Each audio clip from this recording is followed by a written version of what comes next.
평안한 오후 보내고 계십니까? 뉴스와이드 저는 이상훈입니다.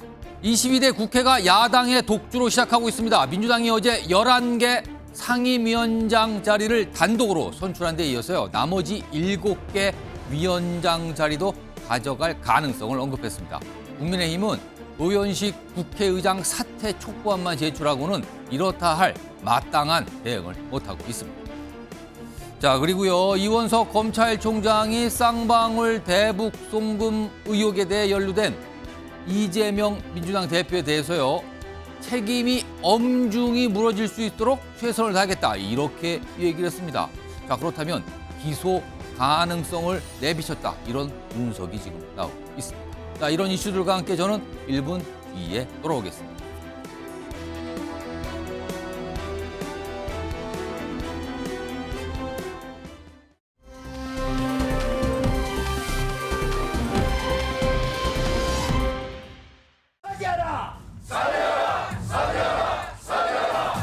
법사위를 국민의힘에게 준다면은 운영위와 과방위를 민주당으로 줄 수가 있다. 단칼에 거부를 했습니다. 일방적인 국회 운영 원칙은 사죄하라! 제2차 본회의를 개의하겠습니다.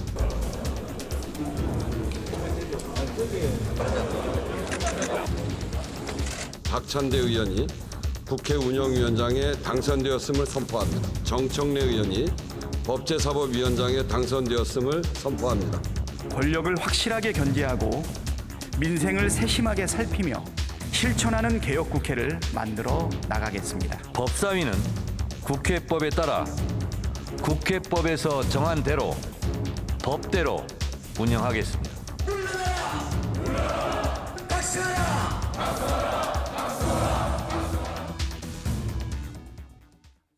자, 어제 저녁부터 밤까지 있었던 국회 모습인데요. 원래 국회의원이 새로 뽑히면 상임위원회라는, 쉽게 말씀드리면 학교로 치면 각 줄반장 정도 된다고 할까요? 그게 나누는 겁니다. 그게 17개 자리가 있는데 어제 11개 자리를 민주당 주도해서 단독으로, 야당 단독으로 위원장 처리를 했거든요. 누가 앉을지 결정을 했는데 국민의힘 굉장히 좀 반발하고 있는 상황이죠. 일단 어제 그 내용 좀 잠깐 짚어볼까요? 화면에 있습니다. 어제 민주당이 11개 상임위원회를 단독 선출했어요. 지금 보면은 이게 굵직굵직한 굉장히 주목받는 위원장 자리인데 특히 운영위원장, 여기는요. 대통령실을 관장하고 있죠. 법사위원장, 법원, 그리고 검찰 등등등 여기 관장하는 곳인데요. 다 민주당이 가져갔죠. 과방위원장 등등등 해서 17개인데 특히 맨 아래쪽 좀 봐주세요. 시청자 여러분. 보시면 국회의장 민주당이 배출했죠. 운영위원장도 역시 마찬가지입니다. 그리고 나머지 역시 모든 것이요. 지금 국회 이렇게 됐습니다. 보시면 법사위까지 독식을 하는 상황입니다. 자, 요와 관련해서요. 오늘 황우여 비상대책위원장이 특히 법사위 관련해서 얘기를 했는데요. 그 내용 좀 들어보겠습니다. 법사위 문제를 좀 더 다퉈야 될 것입니다. 법사위라는 건 아주 가장 중요한 하나의 버팀목이었거든요. 예. 그리고 의장과 같은 당이 하신다는 거는 굉장히 위험이 많습니다. 옛날에도요, 이렇게 강행하거나 독주하는 경우에는요, 다 결국 다시 다 토해내는 식의 진행이 됐어요. 자, 이승만 전 대통령실 행정관 나와 계신데요. 네. 지금 헌정사에서 처음이다. 네. 국회의장, 그다음에 운영위원장, 법사위원장을 특정 정당에서 모두 배설을 하는 것.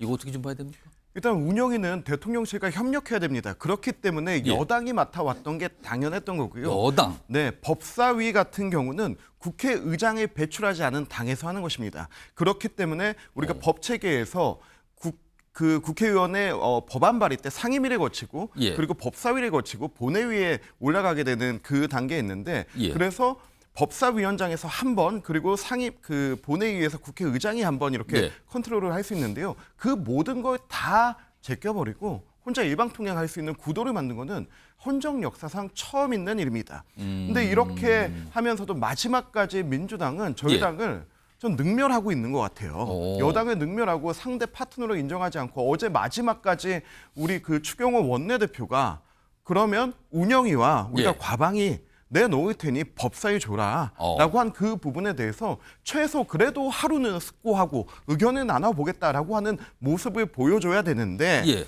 전혀 그러한 모습조차 없이 협의와 대화의 물꼬조차 없이 그냥 법사위원장을 임명해버린 모습은 예. 이거는 민주당이 앞으로의 국회를 어떻게 운영할 것인가를 보여주는 단면이라고 생각하고요. 지금 법사위 운영하자마자 열자마자 뭐 예. 할 건지 뻔합니다. 이화영 특검 해가지고 여기 검사들 특검하고 이거 대통령이 거부권 행사하면은 바로 그냥 또 검사들 탄핵하겠다라고 하는 겁니다. 이재명 대표 1인 방탄을 위해서 모든 것들을 다 쏟아붓겠다고 하는 것인데 저는 이 독식 자체가 국민들께 어떻게 비춰질지 민주당 좀 다시 한번 생각해 보시기를 바라고요. 우리 지금 여당의 대응도 전 너무 아니라고 피켓 시위하고 할 때가 아니라고 봅니다. 저는 우리 여당 의원들 지금 지도부 단체로 그냥 비정상의 상황이지 않습니까? 예. 정상적인 상황으로는 대응이 안 됩니다. 지도부 단체로 단식하고 무기한 단식 들어가고 우리 저 안타깝지만 여당 의원들 의원직 총사퇴 내걸고 싸워야 됩니다. 그렇지 않고서는 헌정질서와 국회가 저는 제대로 운영되지 않는다고 생각합니다. 이승환 전 원장께서는 뭐 설명하시다가 강성 발언을 단식하세요. 그리고 의원직 사퇴 내거세요. 지금 이렇게까지 주문을 했어요. 지금 주문을. 지금 조기현 민주당 법률위 부위원장 나와 계신데요. 지금 이승환 전 행정관이 설명을 하시면서 나온 내용 중에 하나가 운영위 법사위. 운영위는 보통 이건 여당이 담당을 한다, 위원장은. 그리고 법사위원장 자리는 제2당이 담당한다. 둘 다 그럼 국민의힘이 담당을 하는 거다. 근데 어떻게 둘 다 가져가냐? 이거거든요. 이거 어떤 이유가 있습니까? 일단 법사위는요. 21대 국회를 보면 됩니다. 21대 국회 과정에서 민주당이 가장 가슴 아팠던 비판이 뭐냐면 180석을 줬는데 도대체 뭐 했냐 이거였습니다. 왜 그런 일이 발생했냐면 모든 법안은 법사위를 거쳐 가야 됩니다. 소위 말하는 체계 자구 심사 기능을 법사위를 거치도록 하고 있기 때문에 법사위원장이 마음만 먹으면 전체의 소집을 않는 방식으로 모든 법안의 발목을 잡는 겁니다. 그래서 대표적으로 특검법은 뭐 말할 것도 없고요. 양곡관리법, 노란봉투법, 민주당이 추진했던 법안들이 번번이 법사위에 바로 잡혔습니다. 그렇다 보니까 계속 법사위 파행이 이루어졌고요. 최근에는 또 이동광 방통위원장 탄핵건으로 또 법사위가 파행됩니다. 법사위가 파행되면 파행의 원인이 된 법률의 문제뿐만 아니라 관련해서 올라와 있는 민생 법안이 전부 다 같이 통과가 안 되는 겁니다. 이런 상황을 계속 방치하니까 압도적 다수 의석을 갖고 있는 민주당으로서는 국회에서 아무런 역할을 못했다는 비판을 받아온 거죠. 더군다나 21대 국회는 여당이었지만 지금은 야당입니다. 정부에 대해 강력한 경제력을 행사하라는 국민의 명령이 이번 총선에 있었습니다. 당연히 이런 식으로 국회 파행을 몰고 오고 있는 법사위원장을 국민의힘에 넘겨주지 않는 것이 민심을 받드는 길이다. 당연히 법사위원장을 민주당이 갖고 와야 된다는 것이고요. 운영위는 또 왜 가져가셨습니까? 이제 운영위 같은 경우에 글쎄 모르겠습니다. 원내대표단 협의 과정에서 어떤 논의가 있었는지 모르겠지만 혹시 주고받고의 논의는 있을 수 있는데 원칙적으로 또 운영위 역시 최근에 21대 국회를 보면 대통령실과 관련해서 여러 가지 문제가 나올 때마다 회의 소집을 요구하면 이 원내대표, 국민의힘 원내대표가 운영위원장인데 소집을 안 합니다. 그러니까 대통령실의 어떤 문제에 대해서 이 견제하고 문제를 확인할 방법이 없는 겁니다. 국회가 대통령실을 견제할 수단이 운영위를 통해서 이루어지는데 그 역시 제대로 기능을 하지 못한 거죠. 이런 문제 때문에 특히 윤석열 정부 하에서는 법사위나 운영위는 압도적 다수 의석을 갖고 있는 민주당이 맞는 게 맞다. 이게 기본 원칙입니다. 자, 지금 이 여야 소속된 두 분 패널 말씀을 들어봤는데 그러니까 민주당에서는 그거군요. 아니 국회가 좀 돌아가고 일 좀 하려고 뭐 법안 좀 하고 회의 좀 열려고 합니다. 그러니까 민주당이 맡아야 됩니다. 그런데 이제 국민의힘에서는 그 민주당이 열려는 그 회의가 꼭 그거 아닌 것 같거든요. 다른 목적이 있죠. 이렇게 지금 의심을 하면서 충돌을 하는 상황이에요. 듣고 보니 그러네요. 지금요 두 분 말씀이요. 이런 가운데 지금 어제 있었던 11개 상임위원회를 민주당이 단독으로 뽑은 상황, 그리고 11개를 다 민주당이 좀 가져갔죠, 위원장 자리를. 이 상황에 대해서요, 대통령실 관계자 반응이 나왔습니다. 보시죠. 민주당 심자랑이라고 일단 규정을 합니다. 심자랑 일변도의 국회 운영을 고집하면 대통령 거부권 행사 명분이 더욱 견고해질 것이다. 앞으로 거부권 행사가 더 잦아질 거다. 이걸 약간 예고한 것 같기도 한데요. 일단 대통령실 반응은 그런데요. 최수영 평론가.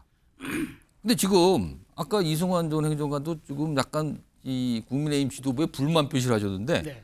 사실 대통령의 거부권에 기대는 거 말고 국민의힘이 지금 딱히 할 수 있는 게 없다. 이렇게 말씀하시는 많고 또 보니까 그게 현실이에요. 뭘 할 수 있습니까 지금 국민의힘? 그러니까 거야가 통과시킨 법안 막을 수 없잖아요. 과반으로 의결하면 그만이니까. 예. 그러면 이제 막을 수 있는 거는 이제 그 대통령실의 거부권밖에 할 수 없는데 이게 쳇바퀴 반복되다 보면은 도대체 여당의 국정 운영은 뭐냐라고 이제 반문이 올 거란 말이에요. 예. 이거 고민스럽죠. 그래서 이제 특위 정치를 시작한 거예요. 15개 특별위원회를 만들어서 상임위와 똑같이 만들어가지고 예. 여기에 대해서 이제 우리가 장관들 불러가지고 당정 협의도 하고 우리가 시행령 같은 걸 개정을 통해서 뭐 부동산세 이런 것들에 대해서 일부 민생 현안도 좀 챙기고 이런 걸 예. 한다는데 문제는 이게 법안을 만들 수가 없어요. 특위니까. 이게 과반 의석이 돼야 입법권이 있는 건데 예. 그게 안 되니까 시행령 정도는 할 수 있는데 언제까지 시행령 정치 가지고는 이게 본질적인 안 되죠, 그게. 개혁이 안 되거든요. 그러다 보니 고민이 있어요. 그래서 저는 그래서 조금 전에 이제 이승환 행정관은 이제 뭐 단식을 하든 뭐 이렇게 강하게 얘기했는데 의원직 걸고 단식하라였어요 지금요. 저는 이제 그거보다는 좀 선택과 집중을 해야 된다. 왜냐하면 예. 지금 당장 보십시오. 금방은 넘어갈 수 있어요. 그런데 중요한 거는 민주당이 이제 원구성을 했기 때문에 보십시오. 이제 바로 특검법을 통과시킵니다. 그러면 대통령이 바로 또 거부권 행사할 거 아닙니까? 최혜병 특검이든 김건희 특검이든. 예. 그럼 이게 다시 국회로 돌아오잖아요. 예. 재의결해야 되잖아요. 예. 근데 그때 국회를 출석하지 않으면은 모수가 낮아져가지고 통과시켜버릴 수가 있단 말이에요. 그렇겠죠. 그럼 등원을 해야 돼요. 어. 지금은 장외투쟁을 하겠다고 했는데 그게 다시 국회로 되돌아오는 순간 장외투쟁을 하면 안 돼요. 예. 출석을 해야 됩니다. 그럼 그때 어떻게 할 겁니까? 그래서 저는 지금 이렇게 강한 수도 필요하지만 사실 뭐 의원직 사퇴하겠다, 단식한다 이거는 사실은 퇴로가 없는 출구 전략인 거고 저는 물밑 협상을 통해서라도 예. 다시 한번 전 얘기를 해서 그러면 법사를 주더라도 다른 걸 뭐 어떻게 협상을 뭐 하든가 운영이라든가 이런 그걸 거를. 가져오든가 해서 어쨌든 이걸 해야지 이걸 끝까지 민주당이 이거를 독식한다고만 대통령 거부권에 기대는 거 이게 한 달 후면은 바로 현실화된다니까요. 그걸 어떻게 감당할 거지? 저는 그 원내 전략이 필요하다는 말씀드리겠습니다. 자 지금 방금 이 뉴스와이드 시작학에 나온 영상에 우원식 국회의장이 나와서 뭐 누구누가 위원장 선출됐습니다. 이거 계속 반복적으로 11번을 읽었거든요, 어제. 그런데요, 사실은 우원식 국회의장이 민주당의 이제 의장 후보로 뽑힐 때도 참 우여곡절을 맞았고요. 그리고 민주당의 강성 지지층들이 이른바 수박이다. 막 이런 소리까지 나왔던 상황이었거든요. 그런데요, 뭐가 많이 달라졌네요. 우원식 국회의장이 후보로 선출돼서 그 당시에 목소리도 있었는데 그 목소리부터 좀 확인해 보겠습니다. 당원과 지지자 80%의 이런 상실감과 배신감을 치유해야 합니다. 말로 사과한다고 위로가 되지 않습니다. 당원과 지지자들은 윤석열 정권과 맞짱 트는 통쾌감을 추미애를 통해 보고 싶었던 겁니다. 당원들의 민심, 저한테 무슨 오해가 좀 있을 수도 있고 추미애 후보를 더 바랬던 심정도 있을 수는 있어요. 네네. 그게 다 채워지지 못했다고 우리 당원들이 그렇게 생각하실 수 있다. 전 충분히 그럴 수 있다고 생각합니다. 그러니까 우원식 국회의장이 의장이 되기까지 민주당 내에서 이른바 강성 친명으로 꼽히는 의원분들의 그 눈초리 그리고 이른바 개따위라고 표현되는 민주당 강성 지지층이 쳐다보는 그 눈길 이거 굉장히 험했거든요. 그런데요. 어제 저 국회 상황을 거친 뒤에 완전히 달라집니다. 화면으로 보겠습니다. 자 여기 보시면 세 번의 시점이 있어요. 세 차례 시점. 우원식 비판하던 강성 지지층 달라진 이유. 처음에 의장 후보 경선 뒤에 이런 반응이 나왔어요. 당원들로부터. 당원 또 무시 또 시작했다. 아직 수박 남았나. 우원식 지지 협치 중독다 색출하라. 가만 안 두겠다. 당연히 이제 우원식 후보에 대해서도 막 화살이 간 거예요. 그리고요. 어제 본회의 직전이었어요. 이게 열리기 전에. 약간 좀 이게 몇 차례 조금 지연됐거든요. 그러자 우원식 답답인데 앞에 X 답답. 이거 험한 말 들어갔어요. 여기에. 험한 말로. 그리고 추장군이 그립다. 추미애 의원이요. 추장군이었다면 일사천리였을 텐데 그러면서 또 막 약간 이 비판적 입장을 드러내요. 그런데요. 어제 본회의 처리 다 끝난 다음에요. 남자 추미애다. 우원식은. 이게 우원식 국회의장이 들으면 이게 칭찬으로 들릴까요? 이게 뭐로 들릴까요? 남자 추미애다. 의장님께 감사 인사한다. 세비 안 아까운 의원 톱10 안에 들어갔다. 극찬입니다, 지금요. 박찬 교수님. 이게 무슨 상황입니까, 이거는? 그러니까 지금 민주당의 강성 당원들이 지난 21대 국회를 거치면서 굉장히 답답하고 분노한 게 대표적인 사례들이 몇 가지 있어요. 그 중에 하나가 이제 이재명 대표가 그 거취 표명하기 전, 그 소위 말해서 기습적인 1차 체포 동의안 찬성, 우리가 흔히 얘기하는 이제 뒤통수를 맞았다 이렇게 얘기를 하는데 당시에 강성 당원들이 정말로 분노가 엄청났습니다. 아니 이재명 대표의 체포 동의안 찬성 반대 여부를 떠나서 이거 진짜로 비겁한 거다. 한마디 말도 안 하다가 갑자기 체포 동의안에 찬성표를 던진 민주당 의원들에 대해서 당시에 굉장한 분노가 그렇죠. 있었거든요. 굉장히 좀 험악했어요, 당시에. 그렇죠. 이런 것들에 대한 우려감도 있었고 또 앞서서 이제 우리 조 부위원장님 말씀하셨지만 21대 국회가 압도적인 민주당 다수 의석을 차지했었는데 당시에 전반기 원구성을 할 때요. 60여일 가까이 원구성이 미뤄졌었습니다. 그래서 상임위가 제대로 구성이 안 됐었어요. 그때도 합의가 잘 안 된 거죠. 그렇죠. 결국은 강행 처리를 해서 사실상 18개 상임위를 민주당이 단독으로 운영하는 그런 결과를 흘렀었거든요. 그럼 이번에 또 그렇게 되지 않겠느냐. 이런 걸 우려한 어떤 22대 국회는 달라야 된다.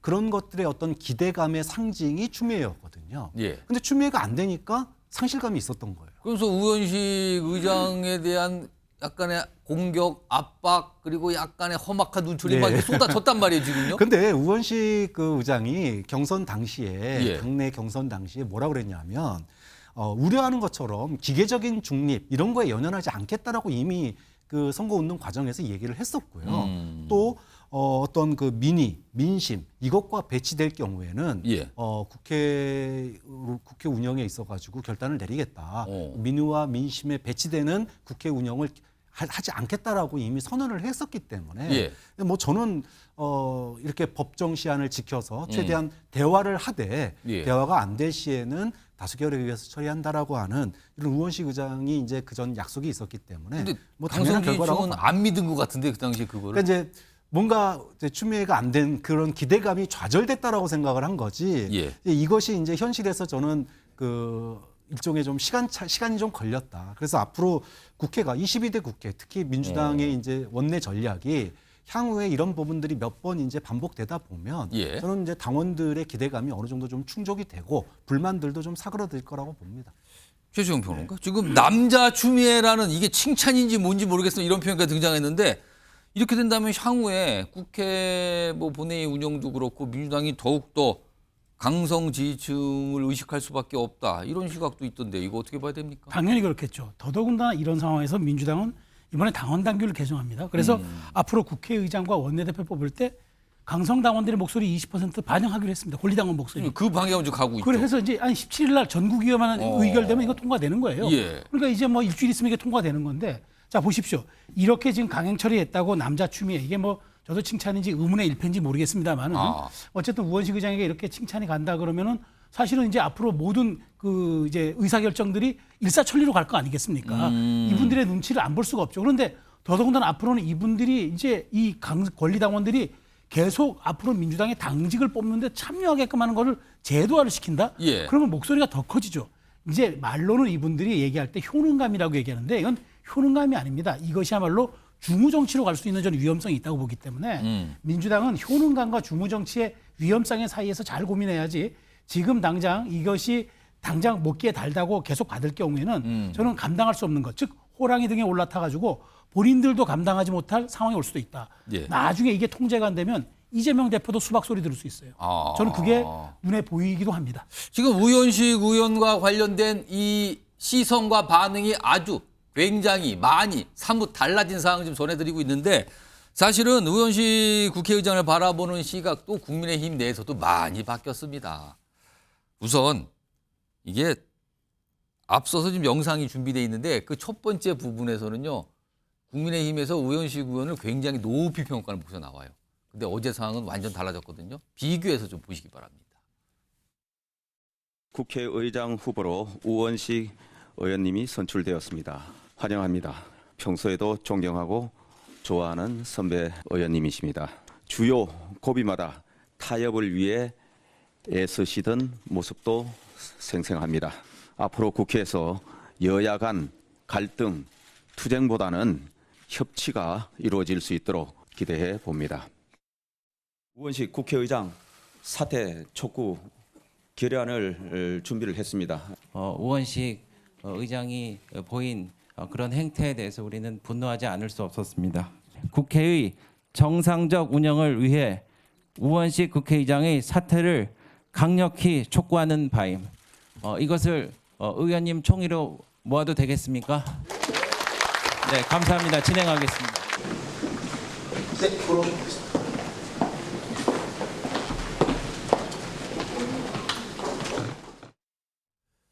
이승환 전 의원과 그러니까 이게 지난달 중순쯤만 해도 평소에 존경하는 우원식 의원님 이거였는데 오늘은 사퇴하라입니다. 사퇴하라. 결의안까지 냈어요. 칭찬하던 국민의힘 지금 약간 당황한 겁니까 좀? 지난달 우원식 의장이 이제 국회의장 후보로 내정됐을 때만 하더라도 저희 국민의힘과 여권 일각에서는 굉장히 좀 긴장을 했습니다. 왜 그러냐면은 정말로 민주당이 자정 기능이 있구나.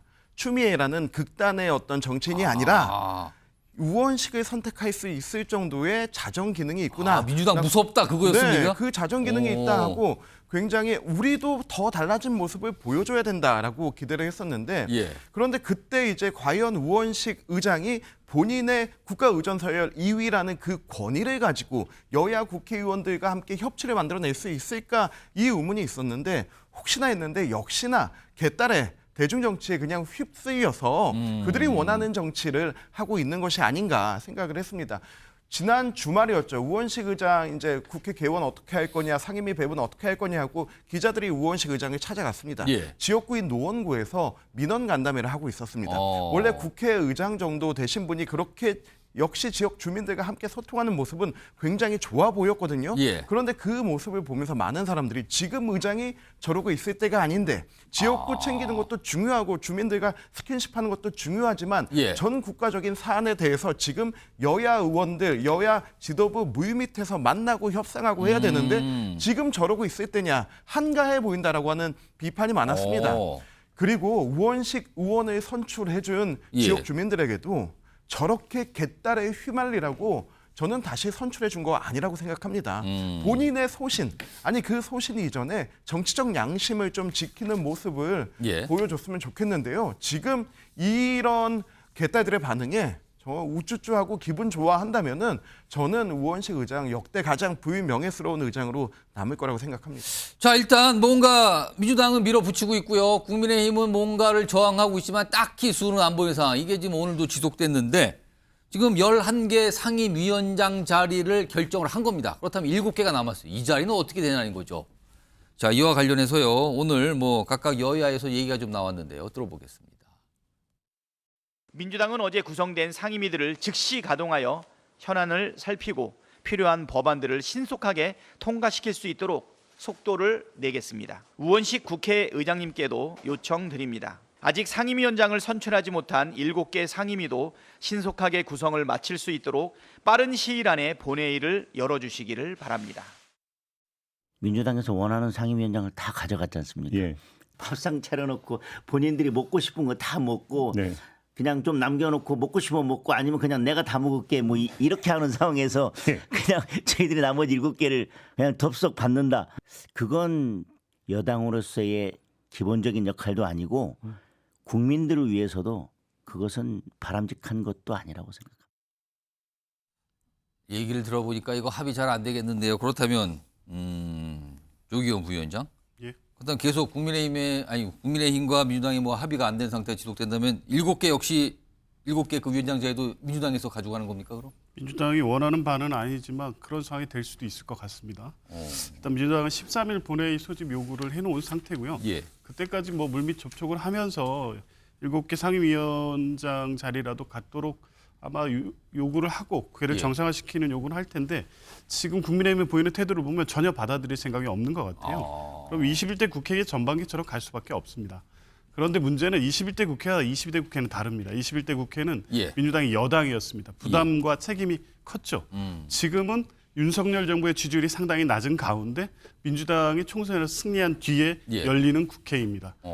뭐 부담스럽지만 국민의힘이 결국 국회 이렇게 보이콧하고 파행한다고 하면 상임위원장을 가져갈 수밖에 없는 상태고 저 지난번처럼 뭐 코로나 이런 사태 때문에 중도에 다시 뭐 일부러 양보하고 다시 재구성하는 이렇게 갈 필요도 없을 것 같다. 그냥 아예 책임지는 방식으로 가는 것이 맞다는 의견이 지금 지배적입니다. 자, 양쪽에서 거의 뭐 타협의 여지가 없이 약간 주장과 주장이 맞서는 상황인데 13일에 본회의가 잡혀 있으면 그날 또 7개 상임위원장이 결정이 되면서 또 대치가 이어지고 사퇴하라가 또 나오고 이런 걸까요?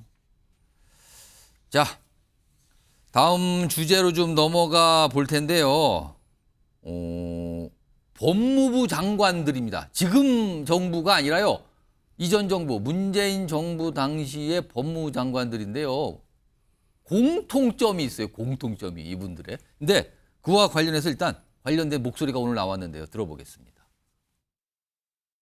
제 전공으로 봐서는 뭐 법사위를 간다거나 정무위라거나 이런 쪽이 저 맞을 것 같기는 하나 상임 부담이 상대적으로 덜한 곳이 외통위, 국방위 이 정도로 이번에 마침 결과난 걸 보니까 문재인 정부 때 3명의 법무부 장관이 모두 국방위 같더라고요. 뭐 그다음에 박범계, 추미애 이렇게 됐는데 흥미진진하지 않을까. 이게 무슨 소리입니까?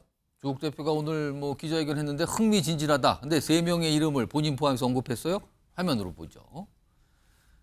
지금 이런 현상이 나타났어요. 여기 보면 3명입니다. 조국, 추미애, 박범계. 공통점은 문재인 정부 당시 법무장관, 2대 법무장관 조국, 3대 법무장관 추미애, 마지막 법무장관 박범계. 지금 다 현역 의원이죠. 그런데 이번 총선에서 당선이 됐고요. 모두 상임위원회 중에서도 그 많은 상임위원회 중에서도 국방위로 모두 갑니다.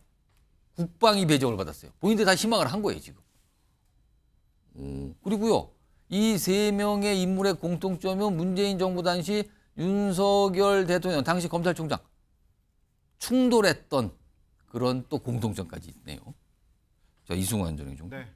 왜 다 국방위로 간 겁니까? 뭐 일각에서는 약간 이상한 이 현상 특이하다면서 왜 다 국방위로 3명의 법무부 장관 출신 의원들이 몰려간 겁니까? 이렇게 또 물어보던데요. 우선 첫 번째는 조국 의원은 저 현상에 대해서 굉장히 의미를 부여하고 싶어 하는 것 같은데 추미애 박범계 장관은 아무 반응 없지 않습니까? 국방위에 함께 활동하게 한 것에 대해서 제가 보니까 법무부 장관이 지금 70대 장관까지 있지 않습니까? 평균 재임 기간이 한 1년 2개월 정도가 됩니다. 그리고 박범계 장관이 1년 4개월 재임했고 추미애 장관이 한 1년 정도 재임을 했거든요. 조국 장관 35일 재임했습니다. 어디 지금 동일한 법무부 장관에 같이 명함을 지금 이승환 전 행정관은 문제 제기를 하신다. 아니, 조국 전 법무부 장관 알겠는데 다른 두 장관과는 재임 기간 자체가 다른데 어떻게 같은 차원에서 얘기를 하는가? 지금 35일 재임했으면은 각 부처 업무 보고도 못 받은 상황입니다. 그리고 조국 장관 때문에 대한민국 양단 나가지고 결국 문재인 정권에 치명적인 사건을 줬고 결국은 정권 재창출 못한 데에 1등 공신 아닙니까? 그런 분이 나 같은 법무부 장관이야, 같은 급이야, 우리 같은 상임위에서 일하게 됐어 하는 부분에 대해서 추미애 의원하고 박범계 의원이 좀 취급하기 싫다, 상대하기 싫다. 그래서 반응이 없는 거다 그래서. 이래서 반응이 없다고 생각하고요. 그리고 1순위로 외통위를 지원했다고 했는데 외통위에서 가장 중요한 거는 해외 국회의원들과 외국 국회의원들과의 네트워크입니다. 그런데 한 번 이렇게 나가서 해외 순방 가고 외국 의원들과 네트워크를 했는데 다음번에 또 한국 국회 와서 조국 의원 만나야지 미국 의원이나 일본 의원들을 했는데 근데 조국 의원 와서 구치소 가 있으면 이거 정말로 국가적으로 창피한 일이 됩니다. 그렇기 때문에 본인 원하는 상임위 외통위 당연히 갈 수 없는 거고요. 국방위도 정말 중요합니다. 국방이 정말 중요하고 차기 대권 주자들에게 이 요구되는 게 몇 가지 있는데요. 외교안보관 어떠냐, 국방관 어떻게 준비하느냐, 또 복지정책 뭐 가지고 있느냐, 이 3가지가 가장 중요한데 그런 차원에서의 국방위를 생각해야지 추미애 의원 같은 경우도 나 여기에 가서 최상병 사건과 싸우겠다, 박정훈 대령의 억울함을 풀겠다, 그런 지역적인 거 가지고 국방위를 간 것 자체는 그거는 얼마든지 어떤 수사 과정이나 이런 데서 할 수 있는 거거든요. 그런 국민적 어떤 그 당원들의 감성에 편승해서 하려고 국방위를 선택했다는 것 자체는 저는 이거는 제대로 된 상임위가 과연 운영될 수 있을까 생각하고요. 조국 장관 3대 법무부 장관 다 같이 갔다는 거에 의미 두고 싶어 할지 몰라도 35일 장관이라는 거 기억하십시오. 이거 어디 35일 한 달 조금 장관 해놓고 같이 이렇게 약간 비판을 하셨어요, 지금. 자, 그럼요. 일단 3명의 아무튼 뭐 엄격히 따지면 법무장관을 역임했으니까요. 문재인 정부 당시 3명의 법무장관이 굉장히 이례적이라고 볼 수 있어요. 다 같은 상임위에 지금 배정이 돼 있습니다. 다음 준비된 목소리는 추미애 의원 목소리인데요. 일단 좀 들어보시죠. 조속히 국정조사가 필요한 사안이 됐습니다. 군대를 보내는 우리 모두의 국민의 일이기도 하기 때문입니다. 국회가 조속히 나설 수 있도록 저 또한 국회 국방위원 한 사람으로서 국회 분위기를 만들어내고 앞장서도록 하겠습니다. 박지원 교수님, 오늘 추미애 장관이 뭐 국방위를 왜 가니 이건 설명을 안 했어요. 다른 안에 대해서 특히 이제 뭐 최혜병권 요 관련돼서 얘기 좀 했는데 추미애 의원은 왜 국방위를 희망했을까요? 일단은 뭐 원래는 이제 국회의장에 도전을 했었잖아요. 예. 그런데 실패를 했습니다. 예. 그럼 이제 그 다음에 지지자들이 요청한 거는 법사위원장이었어요. 그런데 최다선 의원이 법사위원장에 앉아 있으면 이번 22대 국회 법사위 지금도 논란의 중심에 서 있지만 예. 아마 거의 뭐 난투장이 될 겁니다. 근데 최다선 의원이 그래도 품격이 있지. 거기서 멱살잡이하고 싸우는 이런 데 들어가기가 쉽지가 않아요. 또 예. 이재명 체제 또 박찬대 체제에 국회 운영 전략을 위해서 예. 비워주는 게 맞다. 아마 이제 그런 선택 때문에 법사위를 피하고 다른 상임위를 갈 텐데. 그럼 의장도 아니고 법사위도 아니고 국방위예요. 그렇죠. 그러다 보니까 이제 최다선 의원들, 선수가 높은 의원들이 가는 게 국방위나 외통위입니다. 일종의 관례고요. 예. 근데 마침 국방위나 외통위 중에서 가야 되는 그런 상황인데 마침 국방위가 굉장히 지금 핫 이슈예요. 지금 최상병 사건을 둘러싸고 이 군에 특히나 이제 대통령실의 국방 안보 라인, 현 국방부 장관까지 예. 다 지금 이 사건에 연루가 돼 있습니다. 자, 이 부분이 향후에 특검을 통해서 어떻게 보면은 그 대통령실의 외교 안보 라인 자체가 붕괴될 수도 있는 예. 그런 사안으로 갈 때 이 국방위의 역할도 또 중요하거든요. 단순하게 최상병 사건을 예. 가지고 싸운다가 아니라 예. 그랬을 때 우리 군의 어떤 그 동요를 막아야 되고 그런 역할들이 있을 수 있다. 그런 점에 있어서 갔는데 사건이 있었던 거지 그 사건 때문에 간 거 이건 좀 선후가 그렇다면은 뭐 최혜병 관련된 이 문제 등 하여튼 일단 뭔가 할 일이 많고 오늘 이 국방위 법무장관의 국방위 특히 추미애 의원 관련해서는 그렇다면은 뭔가 국회 국방에서 뭔가 역할을 하고 이게 정치적으로 큰 힘이 될 수도 있고 뭐 이런 것까지 생각하는 거 아니냐라는 분석도 있었어요. 그러나 뭐 추미애 의원은 뭐 별다른 반응이 지금까지 나오지는 않고 있어요. 아무튼 굉장히 좀 이례적으로 보입니다. 법무장관, 문재인 정부 당시 법무장관 3명이 모두 지금 국방위에 배치가 돼 있다. 이거거든요. 오늘 전 상임위원장 결정되고 각 상임위원 유일한 정치인들 그리고 이름값이 있는 정치인들이 각각 뭐 이렇게 배정이 되거든요. 화면 좀 볼까요? 2명이 등장합니다. 우선 첫 번째는 이재명 대표인데요. 21대 국회는 국방위원데 이번에 외통위로 갔어요. 그리고 이준석 의원은 여가위를 희망했는데 과방위로 갔다고 그러거든요. 본인 희망과 좀 다른데 일단 조기현 부위원장 21대 국방위, 22대는 외통위. 뭔가 굉장히 뭐랄까 이게 일단 사안이 크고 굉장히 거시적이고 이런 거 다루는 곳이다 보니까 이거 대권 주자들의 필수 코스를 지금 뭔가 학습하려는 거 아니냐 이런 시각이 나오는데 왜 외통위로 간 겁니까? 뭐 내심 그런 측면이 있을 수도 있고요. 근데 통상 뭐 당 대표, 다선 중진들이 주로 가는 게 외통위나 국방위였죠. 근데 이재명 대표는 당의 지도부긴 한데 네, 다선은 아니거든요. 예. 어쨌든 외교통일위원회가 뭐 주요 국가적 아젠다를 다루고 과거에는 상원이다 이렇게 불리기도 했잖아요. 그리고 또 여야가 대립하는 것보다는 국익을 위해서 뭐 큰 역할을 한다 이런 느낌이 있고 그러니까 아무래도 뭐 중진들이 가기도 하고 실제 대권 수업 차원에서 외교통일 정책을 뭐 다루는 측면에서도 물론 뭐 그런 생각이 있을 수는 있다고 보는데요. 근데 어찌됐든 지금 뭐 윤석열 정부가 외교 정책에서 지지율을 좀 높게 나오긴 하고 있지만 대일 외교라든가 대미 외교 또 대중국 외교에 여러 가지 문제점이 있습니다. 아마 현안 관련해서도 이재명 대표가 아마 외교통일위원회에서 한 명의 위원으로서 중요한 역할을 해야겠다 이런 생각도 한편에 있으실 겁니다. 그러니까 지금 전 정부의 외교적 현안에 대해서 좀 파고들 수 있는 여지가 있는 곳이 여기다. 지금 약간 이렇게 판단 보이는데 이승환 행정관은 이유가 어디 있다고 보십니까? 이재명 대표의 상임위 선택을 보면은 참 한결같습니다. 지난번에 국방위 갔을 때 뭐 정말 국방 정책 보러 가는 거다 생각했는데 보니까 본인이 대선 지고 비는 시간 동안에 국방 관련주에 주식 투자하지 않았습니까? 그리고 국방위 가서 비난받았죠. 이번 외통위도 정말로 본인의 방탄을 위해서 선택한 겁니다. 왜냐하면 외통위는 정기국회 기간에 국정감사 21일 갔는데 외교부 통일부 본부감사 제외하고 종합감사 제외하면은 2주 이상을 해외에 나가 있습니다. 지금 이재명 대표 일주일에 3번 가까운 재판 받아야 되는데 재판 빼기 가장 좋은 핑계 되는 겁니다. 지금 그것뿐만이 아니고 외통위는 또 해외 행사나 이런 부분들 많이 가게 되는데요. 거기에 외통위 위원 자격으로 가면서 재판 갈 때 나 외통위라서 해외 나가야 된다고 빼는 겁니다. 저는 이것도 외통위 정말 방탄의 목적으로 선택했다고 생각합니다. 또 이승화 전 행정관이 또 그런 부분을 파고 드셨어요, 지금요. 자, 그리고 또 한 명이면 이준석 의원이 과방위에 배정이 됐거든요. 이거는 소규모 정당이니까 국회의장이 정하는데 오늘 모습이 영상에 나오네요. 저렇게 앉아 있어요. 오늘 과방위가 열렸거든요. 그러니까 저렇게 자리 잡고 여기 좀 여당 의원들은 없는 상태에서 저렇게 앉아 있습니다. 자, 근데 최수영 평론가 원래는 여가위 여성가족위원회를 신청했다는데 그렇죠. 그게 안 되고 과방위로 갔어요? 그러니까 과방위도 이제 3순위 내에 있었어요. 그런데 제가 보기에 여기 이제 우원식 의장의 2가지 아마 생각이 있었던 것 같아요. 첫 번째 이제 여가위를 가면은 이준석 의원이 보면 좀 젠더 갈등에 대해서 좀 약간 여러 가지 이제 대선 갈등에서 그렇고 뭐 여가위 폐지하라 이런 얘기도 하지 않았어요? 그러니까 그러다 보니까 괜히 가서 여기서 좀 분란을 일으키는 것보다는 과방위로 가는 게 낫다. 왜냐하면 과방위 가는 이유가 이준석 지금 그 의원이 개혁신당 그러니까 개혁신당 출범할 때 정강정책위원장을 맡았잖아요.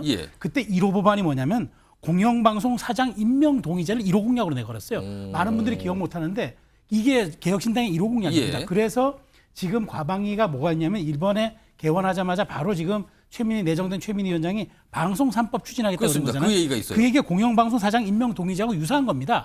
이게 이제 방송 3법이 뭐냐면은 KBS, MBC, 이제 EBS를 시청자위원회 같은 이제 외부 이사들이 많이 참여하고 이사의 숫자 늘린다는 건데 이준석 대표가 얘기한 공영방송 사장 임명 동의제가 바로 10년 동안의 전문성이 사장 되려면 있어야 되고 주변 동료들의 평가와 동의를 얻어야 된다. 그러니까 유사해요. 그래서 이걸 가지고 지금 여권을 압박하는데 이준석 대표가 차라리 방송법 개정하는데 여기 한 축 보태라고 아마 우원식 의장이 여가부는 약간 갈등 때문에 빼고 그것을 과방위로 보면서 방송 3법 개정안에 힘을 보태는 측면으로 저는 약간의 노림수가 있지 않았는가. 근데 또 이준석 대표가 이걸 흔쾌히 받아들인 거는 자신들의 1호 공약이기도 하니까 이걸 또 거부할 명분도 없어서 과방위로 간 것이라고 저는 생각합니다. 자, 지금 뭐 주요 정치인들, 이도관 정치인들이 이제 각각 배정이 되고 있는데 아직 여당 의원들은 지금 뭔가 합의가 안 된 상태에서 배정이 안 되고 있거든요, 지금. 뭐 내일도 법사위가 열린다고 하는데 거기 또 여당 의원들이 빠진 상태에서 야당 의원들만 또 자리를 하게 될 것 같네요. 자, 다음은요. 오늘 이원석 검찰총장이 출근길에 질문을 받고 참 많은 얘기를 꺼내놨는데요. 우선 첫 번째 내용이 최근에 있었던 아주 중요한 재판이 있었잖아요. 그와 관련된 질문을 받았는데 거기서 얘기를 좀 해놓습니다. 일단 제목부터 확인해 보겠습니다. 이재명 대표 기소 관련 질문에 답변이 나왔어요. 답변이 검찰총장으로부터. 답변 나왔는데 그러면은 오늘 그러니까 최근에 이화영 전 경기부지사 관련해서 굉장히 중형의 1심 판결이 나왔잖아요.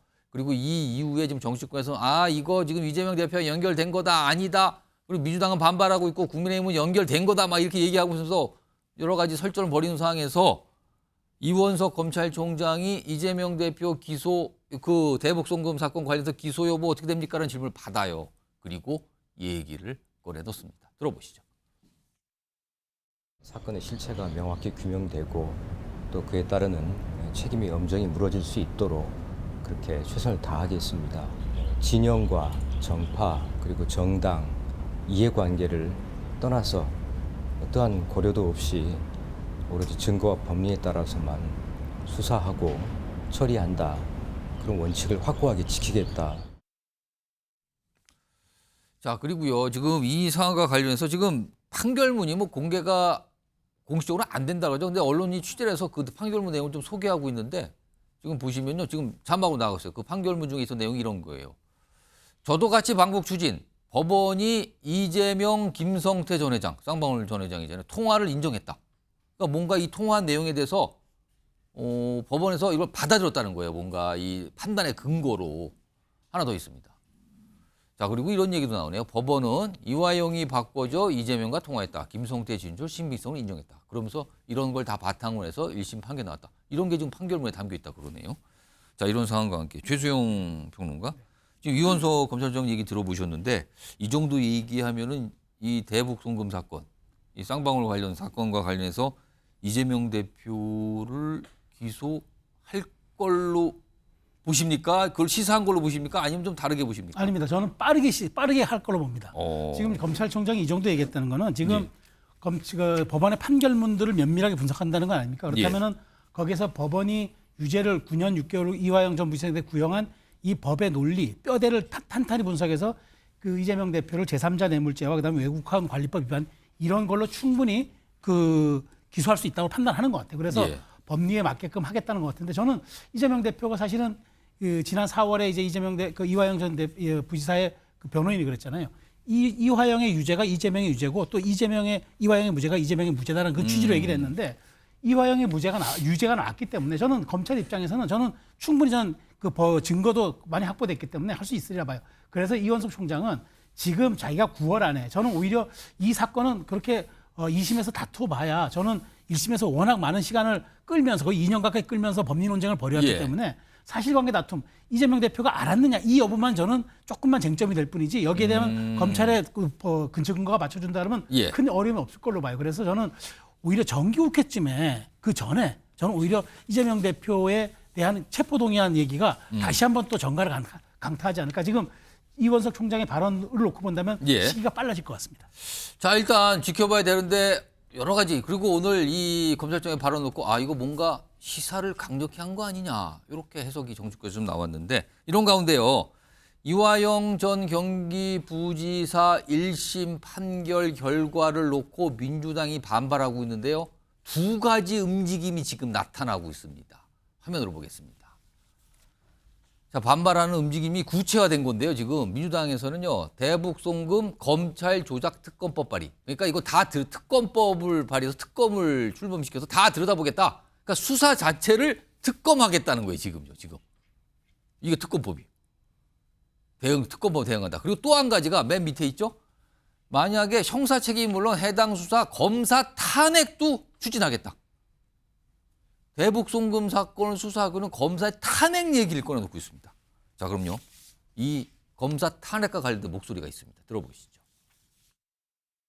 검사가 특정 사건을 특정 의도를 가지고 일정한 프레임에 의해서 사건을 만들고 일정한 결과를 만들어내려고 하는 거 그게 지금 우리가 그 검찰에 대해서 갖고 있는 문제의식 아니겠습니까?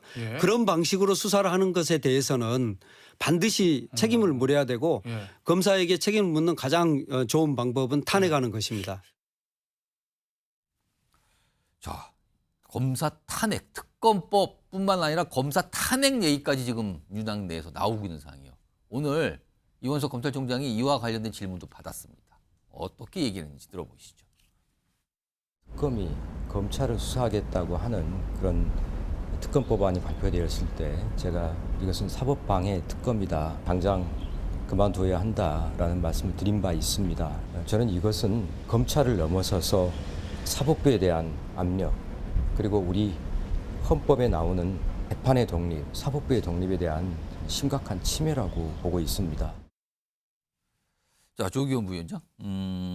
민주당 내에서 지금 이 대북 송금 사건 수사팀 검사들에 대한 탄핵 얘기가 이게 좀 구체적으로 좀 진행 중인 겁니까? 그렇죠. 일단 특검법 안에 이 수사 과정에서 이화영 부지사에 대한 진술 회유 조작이 있었다는 것이고요. 그 과정에서 관련된 수사가 위법하게 진행됐다는 주장을 계속 해왔습니다.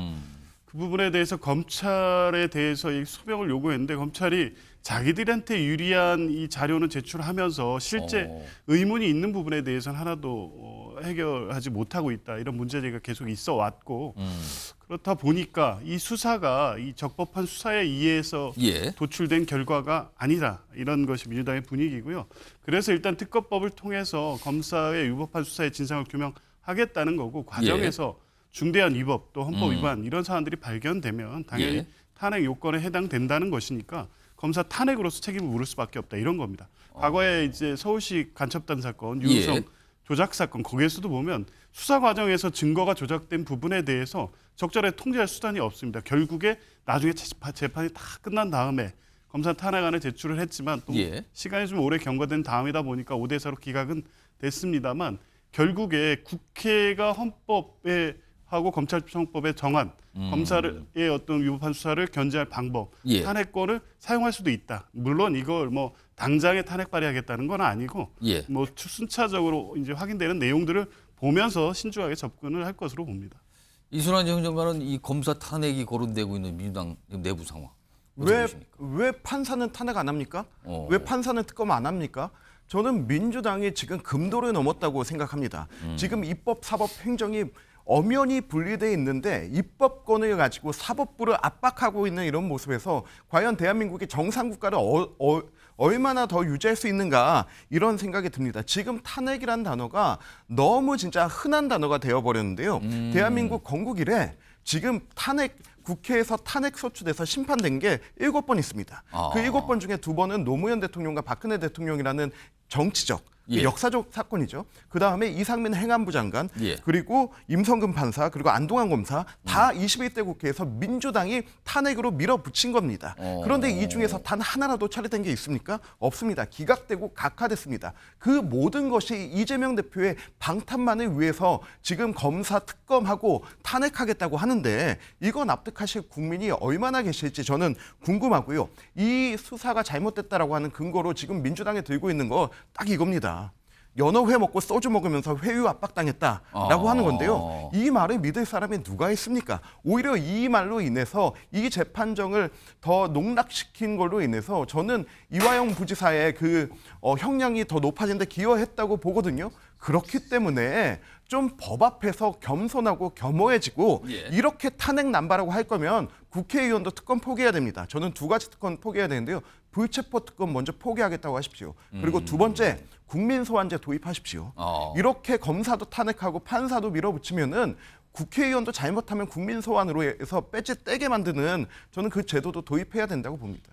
자, 이번 이화영 전 부지사 관련된 이 판결이 나온 뒤에 사실 판사에 대한 어떤 공격과 압박 그리고 뭔가 비판 이런 게 좀 굉장히 좀 많이 있고요.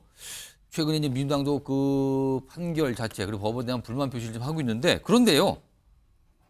작년 가을쯤인가요? 그때는 분위기가 좀 달랐어요. 당시에 이재명 대표에 대한 어떤 체포 동의안 그런 게 있었고 뭐 이 구속영장 청구가 기각되고 막 이런 상황이 있었는데 당시에는 또 여당에서 막 이 법원에 대해서 뭐라고 했거든요. 당시에 또 민주당은 아니 법원이 뭐가 문제인데 사법부를 왜 뭐라 그럽니까? 약간 이렇게 반발했는데 그때 당시에 민주당에서 나온 목소리가 있습니다. 들어보시죠.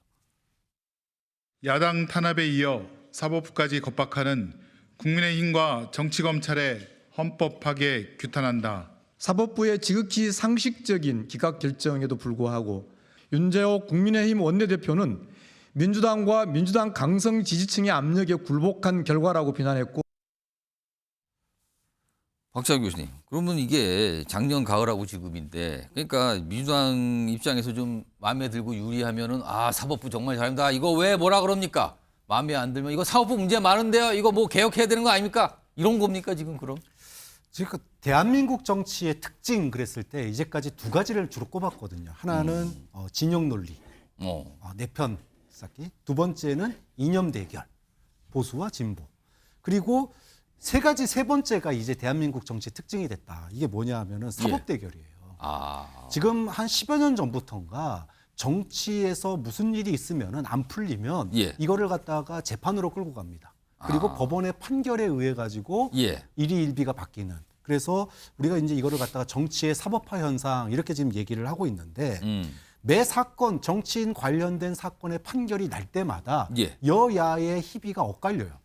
아까 말씀하셨던 것처럼 이재명 대표 구속영장 기각됐을 때 당시에 국민의힘이 뭐라 그랬냐면은 당시에 당대표가 그랬습니다. 국민의힘 당대표가 법치주의의 위기다. 비상사태다 그랬습니다.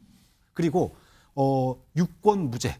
야당 대표는 구속도 못 시키는구나. 권력이 있으니까. 그리고 당시에 여당 지지자들이 판사 신상 털기에 나섰습니다. 자, 이걸 만약에 민주당이 했다? 가만히 있었겠습니까? 똑같이 하겠습니다. 그리고 지금 시간이 흘러서 이화영 부지사에 대한 구속령 1심 판결이 중형이 선고가 되니까 지금 민주당에서 똑같이 사법부의 판단에 대해서 비판을 하고 나선 거거든요. 그러니까 이게 지금 하루 이틀 된 얘기가 아니라 어떤 정치적 판결이 날 때마다 정치권이 유불리에 따라서 사법부를 비판하고 또 이거는 뭐 거의 뭐 소위 헌법이 무너지는 듯한 그런 뭐 비상사태다라고 선포를 하고 이게 지금 계속 반복되는 악순환에 지금 우리 정치가 빠졌다 이렇게 봐야 되겠죠. 지금 이 검찰총장의 오늘 출근길 발언을 가지고 얘기를 좀 해보고 있는데요. 이제 이재명 대표에 대한 발언, 최근에 민주당의 움직임에 대한 어떤 반응까지 다 나왔었는데 특히 이재명 대표 관련해서요. 요즘에 한동훈 전 국민의힘 비대위원장이 진짜 가만히 보면 지대한 관심을 갖고 반응을 연일 나타내고 있는데 오늘 어제까지 포함하면 사흘째예요 지금요. 화면 좀 볼까요? 자, 지난 8서부터인데요. 이게 8일, 9일 어제입니다. 어제 거부터 좀 볼까요? 굵은 글씨로 돼 있는데 대통령 당선을 감옥 안 갈 유일한 탈출구로 여긴다. 이재명 대표를 겨냥해서 한 얘기예요. 그리고요 8일에는 이렇게 얘기했어요. 재판받던 형사 피고인이 대통령 된 거에는 재판이 중단됩니까? 그러면서 약간 논쟁의 소지를 딱 던졌죠. 그리고요 9일에는 형사 피고인이 대통령 된 후 집행유예만 확정돼도 직상실됩니다. 그리고는 어제는 감옥 안 갈 유일한 탈출구로 지금 대통령 당선이다. 이렇게까지 얘기를 합니다.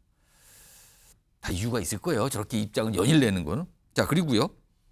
한동훈 전 위원장의 향후 뭐 어떤 행보에 대해서 여전히 아직까지 확정이 안 돼요. 그러니까 국민의힘 내부에서도 이런저런 얘기 최근에는 또 이 전당대회 뭐 지도부치들 뭘 어떻게 바꿔야 되는 얘기 이런 얘기까지 다 곁들여져 있거든요. 일단 목소리 들어보시죠. 지금 이 상황에서 당원들이 원하고 당을 위해서 출마해야 된다라고 하는 많은 분들의 뜻을 따라 출마하는 것 또한 저는 가장 적극적이고 아니면 뭐 한동훈 위원장에게는 가장 위험 부담이 큰 행태의 정치적 책임을 지는 모습이다라고 저는 그렇게 생각합니다. 마치 임금님이 계실 때에는 세자 책봉이 아주 국본이라고 해서 사직에 제일 중요한 걸로 보듯이 우리가 한 분은 승계권은 부여하는 것으로 그렇게만 해놔도 굉장히 그 안정이 될 것이다. 상당한 이제 전당대회의 그 필요성이 뭐 거의 없다시피 할 수가 있다라는 생각에서 우리 당에는 필요한 아이디어이기도 하다라는 건 제 이제 오랜 당 생활의 경험에 따르는 판단이죠. 뭐 모르니까 저렇게 아직 판단이 안, 본인 입장을 안 내거든요. 근데 앞서서 지금 이재명 대표 계속 압박 저격하는 거잖아요. 이승환 위원장관.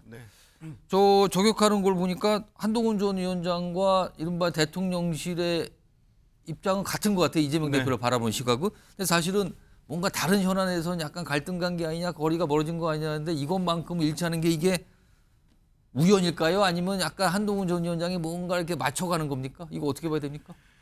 한동훈 위원장의 2조 심판은 아직 끝나지 않았다. 본인이 다 못다한 것들 지금 해야 되는데 근데 지금 한동훈 위원장이 당에 아무 직책도 없고 그냥 본인의 SNS만으로 저렇게 얘기하는데 이게 굉장히 스피커가 굉장히 큽니다. 그리고 지금 당내에서도 이재명 대표가 어떤 뭐 대통령이 됐을 때 뭐 이런 사안에 대해서 가져가는 사람은 없는데 한동훈 위원장이 정말로 야당의 가장 핵심되는 부분을 치고 들어가는 것 같아요. 그래서 일각에서는 유난 갈등이 우리 당의 가장 큰 리스크로 생각하고 있는데 여기에 대해서 그 사적 관계는 관심도 없고 어떻게 되든 뭐 그냥 두 분의 20년 관계 뭐 우리 국민들 알 필요 별로 없을 것 같습니다. 하지만 공적 관계에서 한동훈 위원장이 정말 전대 출마해서 대통령실과의 관계나 이런 부분에 있어서는 정책적으로도 어떤 대안 관계가 될 수 있고 그리고 이재명 대표의 저 사법 리스크에 대해서는 정말 확실한 공조 관계가 될 수 있다라고 생각하고요. 한동훈 위원장의 저 의문 자체를 던진 거는 지금 한국 정치에 굉장히 큰 의미가 되는 것 같습니다. 정말 저렇게 해서 소추가 되냐 안 되냐 이런 논리라면 안 된다라고 하면은 그럼 살인자가 대통령 당선되면 재판받지 않습니까? 저는 이런 부분도 다시 우리 정치권에서 한번 생각해 봐야 될 문제라고 생각합니다. 뭔가 공조 아니냐 지금. 예상 밖의 공조 약간 이런 설명 같으신데 최종 평론가 지금 이렇게 한동훈 전 위원장이 이재명 대표를 압박하고 저격하는 게 2조 심판이 끝나지 않다. 그 연장선이라고 그랬거든요. 그런데요. 총선 때 2조 심판은 실패한 전략으로 지금 판정난 거 아닙니까? 근데 이걸 지금 다시 하면은 그게 통하겠는가? 이런 얘기도 나옵니다, 지금. 그 조는 빠졌죠. 이 심판만 지금 나오고 그렇습니다. 있는 이 심판 심판으로 나오는데 예. 물론 선거 때는 그게 이제 실패한 캠페인이었다. 그 점은 저도 동의합니다. 예. 왜냐하면 어쨌든 선거는 졌으니까요. 그런데 과연 그게 이제 2조 심판의 책임인가 아니면은 대통령 국정 지지율이 계속 낮았다는 것에 대한 책임인가? 이건 논쟁이 아직 끝나지 않았어요. 여기에 대한 해석은 구구한데 중요한 거는 저는 한동훈 위원장이 이 소추라는 단어를 쏘아 올린 이 타이밍과 이 말하자면 논쟁적 이슈가 굉장히 좀 중요하다고 봐요. 그래서 저는 이제 이 문제가 이제는 이재명이 그러니까 헌법학자들 속에 있었던 관념적 논쟁 중에 하나였던 소추를 가지고 있는 해석이 현실 정치에 등장해서 이것이 가능성이 있다라고 생각해서 이게 정치권의 화두가 됐다. 이거는 저는 한동훈 위원장의 감각과 타이밍에 대한 그런 그 결정력이라고 봐요. 그런 측면에서 실제로 이렇게 된다 그러면 대통령실에서도 약간 가려운 곳을 긁어주나 하는 생각도 있을 겁니다. 그런 측면에서 여기 이재명 대표에 대한 이 말하자면 리스크가 불거진 것을 탁 잡아채는 이 타이밍과 그다음에 소추라는 단어를 가지고 논쟁적 이슈로 만든 한동훈 위원장의 감각은 제가 보기에 이 부분에 대해서만큼 대통령실도 인정할 것 같아요.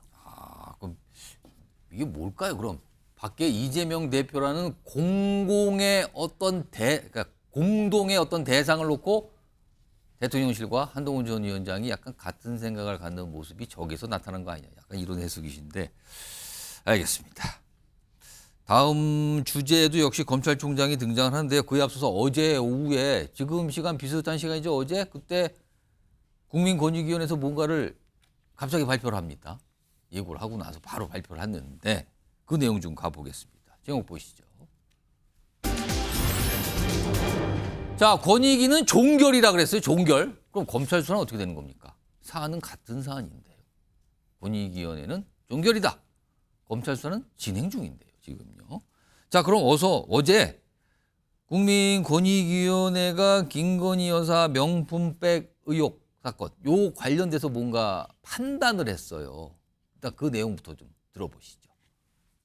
대통령 배우자에 대하여는 청탁금지법상 공직자 등의 배우자의 제재 규정이 없기 때문에 종결 결정하였습니다. 직무 관련성 여부, 대통령 기록물인지 여부에 대하여 논의한 결과 종결 결정하였습니다. 종결 결정했다. 그리고 직무 관련성 여부에서도 뭐 이렇게 자세한 설명은 없이 그냥 뭐 논의 결과 종결했다. 이거는 더 이상 판단 안 한다. 문제 없는 걸로 끝났다. 이거예요, 지금요. 그리고 뭐 규정이 없다. 배우자에 대해서는. 뭐 이런 설명이 조금 나왔는데 이와 관련해서 오늘 검찰총장이 질문받고 좀 얘기 좀 합니다. 들어보겠습니다. 검찰은 검찰 차원에서 수사 일정을 차질 없이 진행할 것입니다. 저희가 다른 고려 없이 증거대로 그리고 법리대로만 한다면 그러한 일은 없으리라고 저는 생각합니다. 그렇게 기대하고 있습니다. 참 검찰총장이 처해 있는 상황이 묘한 게요. 지금 이재명 대표 관련된 거, 김건희 여사 관련된 거. 이게 각각 여야 관련된 건데 양쪽에 대한 질문을 계속 받고 있어요. 지금요. 굉장히 묘한 상황이 됐는데. 자, 그건 그렇고요. 어때 권익위원회가 일단 먼저 판단을 했는데 그럼 앞으로 지금 검찰 수사 진행 중인데 이건 어떻게 되는 겁니까? 라는 질문이 당연히 나오게 됩니다. 화면 좀 볼까요? 자, 권익위는 제재 규정이 없다. 배우자에 대해선. 그래서 종결한다. 근데 검찰 수사는 지금 이걸 들여다보고 있잖아요. 지금 방금 들으셨죠? 이런 얘기예요. 검찰은 검찰 차원에서 차질 없이 수사 진행한다. 그리고 뭐 다른 고려 없이 증거대로 법리대로 간다. 그러면 대통령실과 갈등은 없을 거다. 갈등과 관련된 얘기도 이렇게 꺼내놨어요. 유지원 부위원장, 검찰 수사 어떻게 될 것 같습니까? 권익위 신고 종결과 검찰 수사는 별개의 절차입니다. 권익위가 뭐 종결했다고 하더라도 그 내용에 기속되지 않고요. 검찰은 검찰대로 수사를 하면 되는데 문제는 권익위가 조사 과정에서 실질적 조사를 하나도 안 한 것 같습니다. 그러니까 실제 이 받은 백이 어디에 보관돼 있는지 기록물로 관리가 되고 있는지 가서 확인했어야 되거든요. 이런 내용들이 조사 보고서에 돼 있고 다만 법 적용에 있어서 한계가 있기 때문에 배우자 적용 규정이 없다거나 대통령 인지 여부에 대해 확인이 어렵다. 뭐 이렇게 했으면 수사 과정에서 이게 참조가 되는데 틀림없이 이 수사팀은 아마 권익위에 조사 과정에 대한 내용들을 의견 조회를 할 겁니다. 그러면 아마 제가 뭐 예상키로는 검찰은 권익의 의견, 그러니까 이것이 이 배우자의 그 뭐 법리 적용에 뭐 검찰도 똑같이 보고 있을 테니까요. 배우자의 처벌 규정이 없다는 것, 대통령이 인지했고 신고하지 않았다는 부분에 대해서는 뭐 조사의 한계라든가 확인된 없다. 이 권익위의 조사 결과의 내용을 가지고 수사를 종결하려고 하면 최악의 상황이 되는 거죠. 그런데 지금 뭐 이원석 총장이 원칙적인 얘기만을 해서 실제 수사 의지가 어느 정도인지 모르겠습니다만 지금까지 나온 바에 의해서 실제 김건희 여사를 소환하고 관련돼서 대통령이 인지했는지 뭐 신고했는지 대통령 기록물로 보관되고 있는지에 대해서 수사가 이루어진다고 하면 권익위와 같은 결론이 나올 수는 없는 거거든요. 그런 측면에서 보면 검찰이 수사 의지를 갖고 국민이 요구하는 대로 김건희 여사에 대한 명확한 결론을 내줘야 된다. 그런 말씀 드리고 싶습니다. 이거 이승환 전 회장님께 제가 뭐 짧게 좀 시간 드리면 지금 이 사안 관해서 검찰총장이 얘기한 끝에 대통령실과 갈등 가능성 뭐 이런 거에 질문 받으니까 뭐 그러한 일은 없을 것이다. 수사가 어떻게 될 것 같습니까? 그럼? 있는 그대로 하면 됩니다. 그리고 지금 권익위에서 뭐 청탁 관련성 없다라고 했는데 이게 권익위가 처음 한 얘기 아닙니다. 최재형 목사가 처음 한 겁니다. 최재형 목사가 2차 검찰 조사 받고 나오면서 나 이거 대가성으로 준 거 아니다. 그 대통령 취임 기념 만찬에 대해 초대해서 고마워서 뭐 화장품 줬고 그리고 그 다음에 김건희 여사의 관계를 이어주기 위해서 한 거다. 이거는 맨 처음에 이 사건에 대해서 얘기했던 서울의 소리 1, 2, 3편 방송에 다 그대로 나오는 겁니다.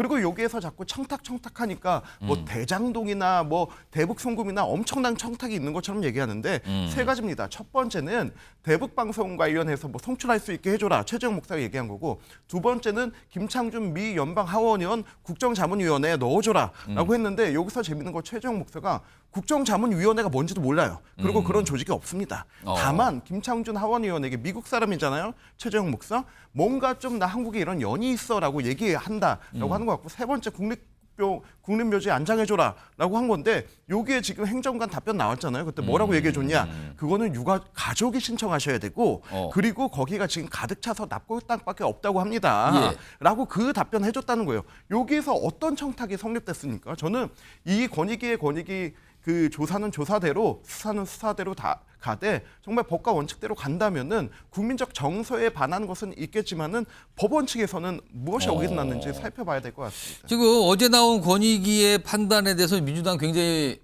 반발하고 또 비판하고 있거든요. 그래서 민주당 차원에서 지금 뭔가 또 움직임이 있어요. 지금 민주당의 움직임이 오늘 많은데 이 움직임도 있습니다. 화면 보겠습니다.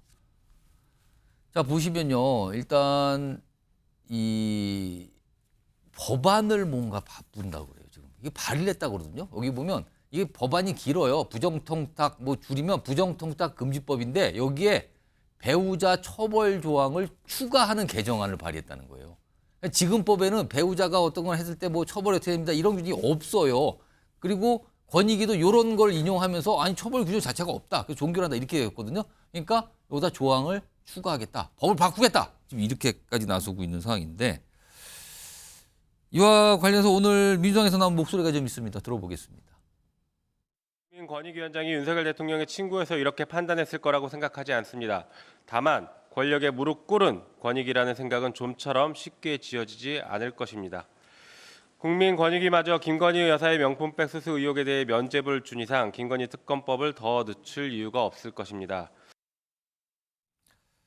자. 박찬 교수님 어떻게 보셨습니까? 그러니까 이런 법을 만든다는 것 자체가 지금 이제 사실 통탄스러운 일인데 지금 권익위의 결정도 그렇고 그다음에 검찰총장 지금 발언도 그렇고 이재명 대표에 대해서 기소 여부에 대해서 물을 때와 아다르고 어다른 차이가 분명히 존재합니다.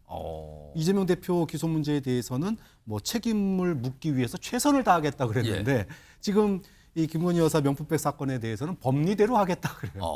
누가 들어도 아다르고 어다릅니다. 특검이 최초로 시행된 게 왜 된 줄 아십니까? 당시에 검찰총장 부인에게 명품 옷을 선물했기 때문에 우리가 그 유명한 옷노비 사건이 대한민국의 특검 발현의 최초 사례입니다. 지금 대통령 부인이 명품백을 받은 것과 검찰총장 부인이 명품 옷을 받은 것 과연 어떤 차이가 있는지 모르겠지만 이것을 회피하기 위한 것이라면 저는 분명히 정치적인 타격이 될 거라고 봅니다. 최수영 평론가는 어떻게 보셨습니까? 그러니까 뭐 그 금지 조항이 있는데 처벌 조항은 없다. 법에 약간 비대칭성이잖아요. 그러니까 거기에 대해서 보완 입법하는 건 좀 좋아요. 그런데 흔히 얘기하는 우리가 부정청탁금지법, 이른바 김영란법 이것도 굉장히 그때 사회적 논란 끝에 그 말하자면 입법이 된 거거든요. 예. 그럼 이걸 좀 바꿀 때는 그래도 수기 과정을 거치거나 해야지 이게 마치 보복성 입법처럼 비춰지고 있다는 거죠. 여기에서 처벌할 수 없으니까 우리는 추가 혹은 그 나중에 뭐 이걸 갖다 우리가 소급해서라도 처벌하겠다. 이런 의지를 드러내는 게 과연 입법 취지에 맞나요? 그런 측면에서 항상 까마귀 날짜 배 떨어지는 모습을 저는 민주당이 하고 있다고 봅니다. 알겠습니다. 이게 뭐 국회 상황을 쭉 여러 가지 각도로 좀 전해드렸는데 이게 뭐 하나하나 이렇게 순탄하게 넘어가는 게 없습니다. 지금 다 대치 국면들이 많이 이어지고 있습니다. 자, 지금 시각을 보니까요. 오후 6시 26분으로 들어섰습니다. 여러분께서는 MBN 뉴스와이드를 지금 시청하고 계십니다.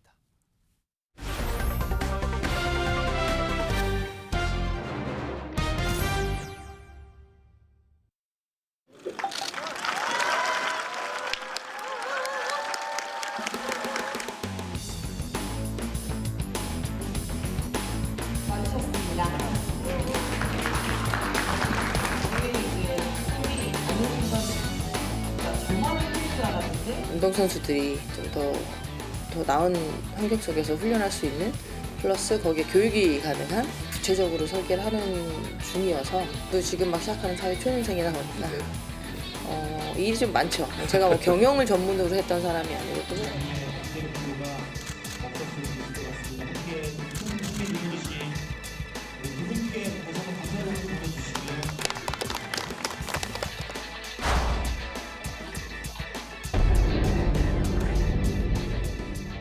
자, 이번 이슈의 제목이 나왔는데요. 박세리 부친 고소한 박세리 재단. 이게 무슨 소리입니까? 박세리 재단이 고소를 했는데 그게 박세리 선수의 아버지랍니다. 이게 도대체 무슨 일일까요? 이게 무슨 일일까요? 화면을 좀 보겠습니다. 자, 지금 손정혜 변호사 좀 모셨는데요. 제가 간단하게 일단 읽어보면 여기 등장하는 게 박세리 희망재단이에요. 지금 여기에 박세리 선수가 이사장으로 있다 그러죠. 근데 사문서 위조 혐의로 고소를 했는데 그 대상이 박세리 선수 아버지예요. 박세리 이사장의 아버지입니다. 지금 뭐 도장 얘기가 나오고요. 뭐 검찰 송치됐다는 얘기가 나오고요. 그다음에 박세리 선수 측에서는 뭐 개인 고소가 아니다 이런 얘기 나오는데 일단 손정혜 변호사 이거 무슨 일이 벌어진 겁니까 지금? 네, 박세리 희망재단 같은 경우는 비영리 이제 재단법인으로서 영리 활동을 할 수 없는 재단입니다. 예. 그럼에도 불구하고 최근에 국제 골프학교를 설립하는 업체로부터 이런 학교를 설립하기 위해서는 행정 관련한 절차를 진행해야 되는데 거기에 들어간 서류 중에 박세리 희망재단 법인 명의의 도장이 찍혀 있는 서류를 발견하게 됐고 그런데 이 법인에서는 우리가 이 국제학교 사업에 참여한다라고 의사를 밝힌 적도 없고 도장을 찍은 적이 없음에도 불구하고 누군가 임의로 이것을 도장을 찍었다. 즉 사문서를 위조해서 사업 설립에 이제 도움되는 서류를 제출했다는 것인데 그러면은 거기서 박세리 부친은 왜 나옵니까? 아마도 이 재단법인 도장을 찍은 사람이 박세리 선수의 부친으로 이제 추정되기 때문에 고소가 진행이 됐고 현재는 검찰까지 기소 의견으로 송치됐다는 거는 실제 도장 찍은 유죄의 어느 정도 정황이 있기 때문에 지금 수사 과정에서 이제 어느 정도는 유죄로 들어갔다라고 보이고요. 이 국제골프학교 같은 경우는 사실은 박세리 선수가 이 사업에 참여했다. 그럼 굉장히 많은 호응을 받겠죠. 많은 사람들이 또 골프학교에 등록할 수 있기 때문에 이 박세리 희망재단의 명의가 조금 활용된 게 아닐까 생각합니다. 그렇다면 이 사건은 처음에 경찰에 갔다가 경찰이 좀 들여다본 뒤에 내용이 어느 정도 갖춰져 있으니까 검찰로 넘어간 거란 말이에요. 그렇다면 이거는 뭔가 있는 거 아니야 이렇게 하면서 보도가 되기 시작을 했는데 최수영 평론가? 지금 보면은 박세리 선수 측에서는 이건 박세리 개인이 고소한 게 아니라 박세리 희망재단 측에서 고소한 거다. 부녀 갈등으로 확대 해석할 하면 안 된다고 그랬는데 근데요. 박세리 재단에 이사회가 있는데 그 이사회 이사장이 박세리 선수 아닙니까? 그러니까 사실 누가 들어도 좀 궁색한 얘기잖아요. 그러니까 고소는 했지만 내가 안 했으니까 사실 관계는 없다. 그런데 본인이 거기 법적 최고위직에 있는 사실상의 대표자인데. 그리고 이 고소 결정을 이사회에서 한 거 아닙니까? 이사회에서 이사장의 도장이 없으면 말 그대로 그 날인이 없으면 이게 고소가 가능합니까? 그러니까 어떤 형태로든 박세리 그 선수 전 그 선수의 이사장의 이거는 동의가 있었다는 얘기인데 이걸 갖고 확대 해석하지 말라. 저는 이거는 조금 약간 군색한 입장이라고 봐요. 그래서 저는 이런 걸 보면서 느끼는 건 어쨌든 이게 사실상 부녀 간의 갈등이든 갈등이 아니든 그게 중요한 게 아니라 이런 걸 둘러싸고 갈등을 빚을 수밖에 없었던 원인과 이런 것들이 대중의 사랑과 신뢰를 잃지 않도록 관리하는 게 중요하지. 여기에 대해서 이렇게 말하자면 우리는 관련이 없습니다라고 해명을 내놓는 게 그게 중요할까요? 저는 약간 선후관계가 바뀐 해명이라고 봅니다.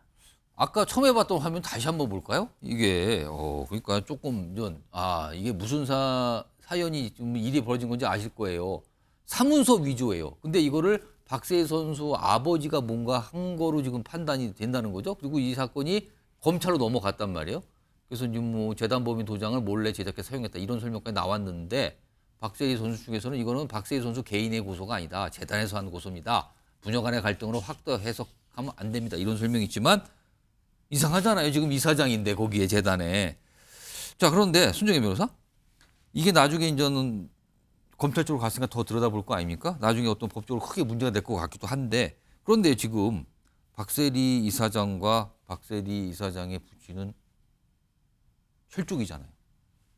나중에 이거 법적으로 처벌이 어떻게 되는 겁니까? 그러면 이런 상황에서는? 뭐 일단은 부모를 고소하는 것은 제한되어 있기 때문에 지금 재단법인 명의로 이제 고소를 한 것이고 도장도 박세리 선수의 도장이 찍힌 게 아니라 재단법인이니까 피해자는 재단법인이 됩니다. 재단법인이 저 자체를 지금 하고 있는 거다. 네, 그리고 처벌과 관련해서도 친족 상도례 때문에 처벌 못하는 거 아니야라고 생각하시겠지만 친족 상도례는 또 경제범죄에 한정되니까 사문서 위조는 경제범죄가 아닙니다. 뭐 예를 들면 사기나 횡령 같은 범죄가 아니기 때문에 이 고소하고 처벌하는 것은 문제가 없는 상황이고 다만 그럼에도 불구하고 부친에 대한 어떤 형사 절차가 진행되는데 동의했다는 부분이 좀 부담스러울 측면이 있거든요. 그래서 이거는 개인 간의 문제가 아니라 법인과의 문제다라고 설명하는 것은 이 고소도 이 박세리 씨 부친을 처벌하는 게 궁극적인 목적보다는 이 골프학교에 이제 박세리라는 대형 선수가 사업의 설립 과정에서 참여한다고 한다면 투자자들이 투자를 하겠죠. 그렇겠습니다. 네, 그러니까 혹시라도 선의의 투자자나 피해자가 발생할까봐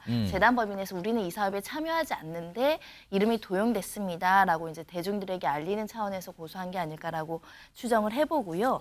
그만큼 이런 사업을 할 때는 유명인들의 저명성을 활용하고자 하는 시도들이 어디에나 있습니다. 하지만 적법한 절차대로 계약을 맺고 동의를 구해서 진행을 해야 되는데 아무래도 이제 딸이니까 좀 쉽게 생각해서 이렇게 사업에 우리 딸 여기 관여할 수 있어 이렇게 했던 것은 아닐까 생각을 하는데요. 그렇게 절차를 진행하다가는 이 사업과 관련된 다수의 관계인들이 있을 수 있고 선의 피해를 받을 수 있습니다. 이거 향후에 고소가 취하될 가능성이 있다고 보십니까? 그럼 이 사안은요? 뭐 재단법인은 현재로서는 실질적인 경제적인 피해를 입은 상황이 아니라고 한다면 합의 가능성도 있지만 이게 또 친구죄나 반의사 불벌죄는 아니기 때문에 처벌받을 가능성이 있고 아까도 말씀드린 것처럼 처벌이 중요한 것보다는 이 사업으로 연관돼서 혹시라도 박세리 선수의 어떤 저명성을 활용해서 막대한 자금을 투자하는 사람들에게 경고적 효과를 주기 위해서 이렇게 알리는 게 아닐까 합니다. 재단 쪽에서도 지금 여러 가지를 감안을 한 거네요. 지금 보니까 이 고소를 자체가. 예를 들면 예전에 연예인들이 그 연예인 아버지가 이렇게 사기 행각을 벌여서 언론에 보도된 적도 있잖아요. 결국 그 연예인이라는 저명성과 경제적 능력 때문에 투자를 했다가 손실 입었을 때 그 연예인을 공격하면서 공범인 것처럼 이렇게 책임을 묻겠다는 사람들도 있었잖아요. 그런 일이 혹시라도 발생할까 봐 이 박세리 희망재단에서는 저희는 이 사업과 무관하다라는 걸 사문서 위조건으로 보여주고 있습니다. 자, 그리고요, 이른바 이 골프 스쿨 뭐 이런 거 유치와 전혀 계획이 없다, 관련이 없다 이런 것까지 밝히고 있는 상황이거든요. 그런데 박세리 선수 그리고 박세리 선수의 부친은 이른바 골프 데디. 이 자식을 위해서 골프의 선수로 성공시키기 위해서 엄청난 노력을 했고 여러 가지 일을 했던 그런 아버지로 좀 유명하잖아요. 화면 좀 볼까요? 자, 이거 좀 봐주세요. 골프데디의 원조 박세리 부친은 어쩌다가 지금 이런 상황이 된 건가? 코치자, 매니저자, 운전사는 물론 캐디까지 거면서 골프데디의 원조로 불렸다. 박세리 선수의 성공과 함께 아버지도 굉장히 주목을 받았었는데 지금 이상하게 된 겁니다. 지금 상황이요. 지금 부녀 간의 관계가. 이거 최수영 평론가? 그러니까 딸을 이걸 외조라고 할까 내조라고 할까요? 아무튼 딸을 뭐 내조라고 하겠습니다. 네. 딸을 내주에서 엄청난 성공한 선수로 키운 거잖아요. 그리고 뭐 여러 가지 얘기가 진짜 전설처럼 그렇죠. 남아있는 네. 아버지였어요. 어쩌다 이렇게 되는 걸까요? 그러니까 사실 지금 나온 것처럼 뭐 코치, 운전사, 매니저, 캐디 했다는데 더 있어요. 요리사도 했어요. 실제로 그 미국 대륙을 횡단하면서 어렵게 이렇게 밥을 헤매기면서 사실은 가르치고 그 후원하고 희생하고 했거든요. 그러니까 저는 이렇게 봐요. 그러니까 부모 사실은 그 박준철 씨가 주목받았던 거는 그렇게 해서 성공 사례를 가장 먼저 우리 사회에 보여줬던 거거든요. 그래서 많은 사람에게 물론 박세리 선수의 저 샷이 희망을 줬다고 하지만 아버지의 저 희생, 특히나 이제 말도 통하지 않은 이역 만리에서 저렇게 아버지가 온전한 희생을 통해서 자식을 성공시켰을 때 왔던 그 감동 이런 것들이 사실 또 우리 여러 가지 부성애를 또 자극하는 것도 있었기 때문에 예. 굉장히 그때 화제가 된 건데 이제 와서 저렇게 사실 법정 공방까지 갈 정도라면 이거는 최악까지 갔다는 이야기인데 얼마나 안타깝습니까? 저는 여기서 뭘 하나 느끼냐면은 이게 부모가 아무리 자식의 성공에 기여했고 희생과 노력이 있었다 할지라도 어느 정도가 됐을 때 그 자식의 후광 효과를 통해서 다른 목적을 가지고 뭐랄까 운용할 때는 이게 꼭 나쁜 결과를 빚더라. 전 최근에 그 손흥민 씨의 아버지, 손흥민 선수의 아버지 손흥정 씨가 했던 말이 기억이 나요. 그러니까 예. 최근에 하는 인터뷰에서 이랬다는 거예요. 손흥민이도 30살이 넘었고 이제 성인이다. 그래서 이 친구가 만일 돈을 한 푼 안 받고 연봉 안 받고 어느 팀에 가든 자기가 가보고 싶은 도시 그 구단에 가든 난 관여하지 않겠다. 이제는 오롯이 손흥민의 몫이다. 난 이제 아비로서 관여할 때는 지났다는 식으로 그렇게 얘기를 했단 말이죠. 예. 저는 그러한 것들에 대한 어떤 경계 혹은 그런 문화가 조금 좀 여기에 좀 그 감안돼야 되지 않을까. 그렇지 않다면은 자식 내 희생으로 오롯이 키운 이 자식이기 때문에 그 후광 효과를 내가 이제는 또 누려도 된다라는 그런 생각들이 조금 이렇게 갈등과 좀 비극을 빚는 것이 아닌가 그런 생각이 조심스럽게 듭니다. 마지막으로 손정희 변호사. 사실 보면 과거에도 어떤 연예계 스타, 스포츠 선수, 굉장히 성공한 스포츠 선수에도 이런 비슷한 일들이 좀 있었거든요. 왜 그럴까요? 사실은 총체적인 문제였는데요. 이렇게 누구 유명한 사람의 자녀나 부모라고 하면 주변에 사업하는 사람들이 가만두지 않고 뭐 해보자 이거 해보자 홍보해보자 조금만 얼굴만 한 장 쓰게 해달라 이런 사람들도 분명히 존재하긴 하는데 예. 특히 연예인이라는 유병세는 정말 대한민국에서 쉽게 가지기 어려운 것이기 때문에 이것을 무형적이든 유형적이든 활용하려는 사람이 있을 수 있고 그게 또 가족인 사람이 있을 수 있는 겁니다. 예. 그래서 항상 유명인들이 좀 이름이 어디에 거론할 때 굉장히 조심스러운 측면이 있어서 오히려 가족들이 조금 더 지켜주고 보호해줘야 되는 게 아닐까라는 생각이 들고요. 특히 투자를 하는 사람들도 뭐 유명 연예인 누가 여기 이제 뭐 부동산 사업하는데 투자했다 이런 이야기 많이 돌잖아요. 실체가 없는 경우가 굉장히 많습니다. 정확하게 확인하고 섣불리 그런 유명세에 믿고 이제 사업 투자해서는 안 되고요. 박세리 선수 같은 경우는 여러 가지 이제 채널을 통해서 예. 본인의 어떤 골프 지식이나 어떤 기술 같은 거 뭐 유튜브나 이런 데로 굉장히 무료로 많은 사람들한테 전수하고 있거든요. 가르치고 예. 그래서 꼭 이렇게 영리적인 사업을 하려는 생각이 그렇게 강하지 않은데 굳이 또 이렇게 명시적으로 동의하지 않은 사업까지 이름이 거론돼서 굉장히 조금 마음이 안쓰럽고 안타깝지 않을까 생각합니다. 예. 저는 이제 우리 그 경제학 이론에 보면 왜 승자의 저주라는 게 있잖아요. 그러니까 뭐라 이제 우리가 쟁취하거나 사업을 이제 갖고 오기 위해서 너무 치열한 경쟁 속에서 과도한 비용을 투자했을 때 예. 나중에 그 기업 인수에는 성공했지만 그 과도한 출혈로 인해서 도산하는 경우를 우리가 승자의 저주 이렇게 표현하는데 저는 연예계나 이렇게 좀 이렇게 셀럽의 무대에서는 약간 성공의 후가 같은 게 있는 걸로 있다고 저는 생각해요. 성공의 후가가 뭐냐면은 너무 이제 이렇게 그 힘들게 한 번에 어떤 거 업적을 이루고 그 과정에서 희생과 그런 어떤 그런 어려움이 있었을 때 그 다음에 있는 보상 심리가 있는 것 같아요. 이 보상 심리를 내가 온전하게 받아야 되겠다. 이런 것들이 가끔 보면은 여기에서 조금 좀 삐뚤어진 그다음에 우리가 조금 안타까운 결과들을 내지 않을까. 그래서 저는 조금 과정에서의 좀 냉정함도 유지할 필요가 있겠다 하는 생각이 듭니다. 알겠습니다. 많은 분들이 사랑하셨잖아요. 그리고 그 부친 되신 분도 많은 관심을 받았는데 글쎄요. 뭐 어떤 일이 정확하게 있는지 모르겠습니다만 지금 이렇게 큰 잡음처럼 좀 비춰지고 있습니다.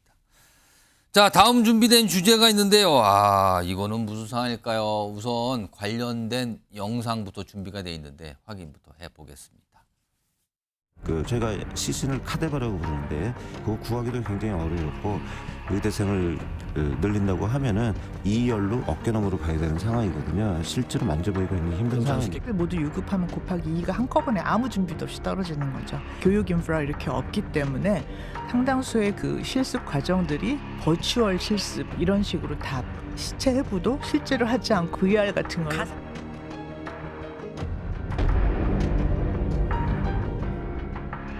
제목이 나오는데 이게 무슨 소리입니까? 홍보를 했다는데요. 홍보 대상이요. 무조건 신선한 시신으로 진행이 됩니다. 저 위에 영어가 있잖아요. 저게 어떤 홍보물인데 어떤 홈페이지에 올라있는 홍보 글이었어요. 근데 프레시 카데바라는 게 돌아가신 분이 시신을 기증해서 의료적으로 어떤 이 의학을 배우는 학생이나 전문가들 위해서 해부 대상이 되는 거잖아요. 근데 프레시 이게 여기에 붙을 수 있는 표현인지 모르겠어요. 위에 보면 카데바 클래스는 무조건 프레시 카데바로 진행됩니다. 이게 지금 발칵한 겁니다. 지금요. 화면 좀 볼까요? 무슨 내용인지 일단 보겠습니다. 신선한 시신이다라고 홍보한 업체 그리고 대학병원에서 의대에서 해부학 강의를 했는데 이게 논란이 커졌습니다. 지금 여기 보시면 일단 헬스 트레이너, 필라테스 강사, 이거 헬스 강사 등 이런 분들이잖아요. 비의료인 대상으로 해부용 시신으로 이 해부하면서 강의를 한 거예요. 강의를 한다고. 이게 알려졌어요. 근데 이게 9시간짜리인데 참관하는 분들이 비의료인인데 60만 원이 수강료예요? 이게 뭡니까? 돈 얘기도 나오고 일단 논란이 되다 강의가 주도했는데 손정혜 변호사 이거 무슨 일이 또 있는 겁니까 지금?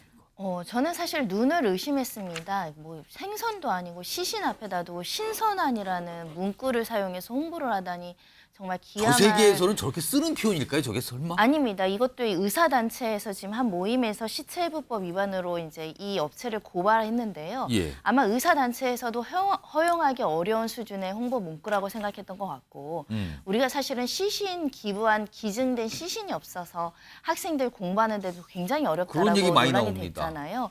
그런데 이렇게 영리 목적으로 반드시 필요하지 않음에도 불구하고 시신을 뭐 트레이너나 필라테스 강사에게까지 이렇게 참관 수업을 한다는 것 우리가 사실 시체해부법에서 상정하지 않은 내용이 아닐까 생각하는데요. 시체해부법에서는 의사, 치과의사 또는 교수 지도하에 전공의 학생들이 해부에 참여할 수 있다고 되어 있습니다. 즉 이렇게 비의료인이 참관이든 어떤 목적이든 들어오는 것을 전제하지 않았거든요. 특히 이렇게 기증된 시신을 기증하는 사람들은요. 보통 이제 병원에서 치료받아서 이 병원에 너무 이제 감사함이 있거나 의료인 집안이라서 내 시신을 그렇습니다. 죽은 다음에 정말 의학 발전을 위해 써주십시오 이렇게 기증을 하는 거거든요. 예. 정말 쉽지 않은 결정입니다. 만약에 그분들이 돌아가신 분들 또는 그 가족들이 이 문구를 봤다면 얼마나 모욕적이거나 얼마나 내가 잘못 기증했나 이렇게 후회하실까 정말 염려가 됩니다. 지금 이번 건요. 지금 이게 강의를 참관할 분들 비의료인 대상으로 예를 들어 뭐 헬스 트레이너 등등 이런 분들 대상으로 일단 수강할 분을 모집한 거잖아요. 돈을 내라고 하면서. 근데 이게 논란이 되니까 이게 취소가 됐다 그래요. 일단 취소됐다고 알려졌는데 일단 뭐 불발된 걸로 보여요. 그렇지만요. 손정혜 변호사 지금 이제 일단 비의료인의 참관에 대해서 논란이 비춰지고 있어요. 이게 뭐 명확한 규정이 없어서 여러 가지 뭐 해석이 있나 본데 일단 그건 그렇고요. 기증받은 시신이잖아요. 이거 카데바. 근데 유료 강의 대상이 된 거예요. 이건 어떻게 봐야 됩니까? 그러니까 이것을 시체부법에서 영리 목적으로 활용하라는 규정이 없다라면 사실은 영리 목적으로 활용하지 않는 것이 원칙적인 법의 취지입니다. 심지어 우리가 이것을 기증된 시신을 받을 때 유족들로부터 서면 동의를 받게 되어 있거든요.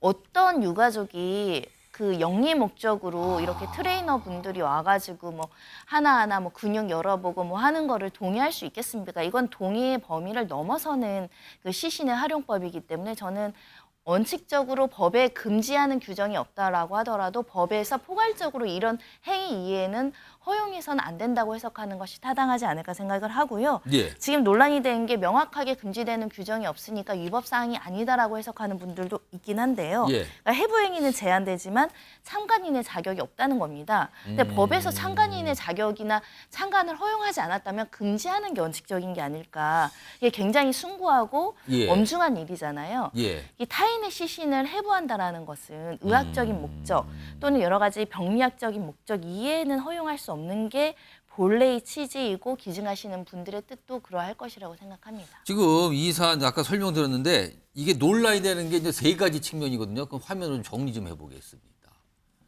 일단요, 이게 비의료인이 과연 이런 해부를 하면서 강의를 하는 거잖아요. 해부. 진짜 시신을 놓고 그것도 9시간짜리입니다. 그렇다면 상상이 되시죠? 어떤 강의인지를. 해부를 하는데 9시간 동안 강의가 진행되는 거예요. 그래서 그걸 참관하는 건데 비의료인이 의사가 아닌 비의료인이 또는 의대 학생이 아닌 비의료인이 참가할 수 있는가.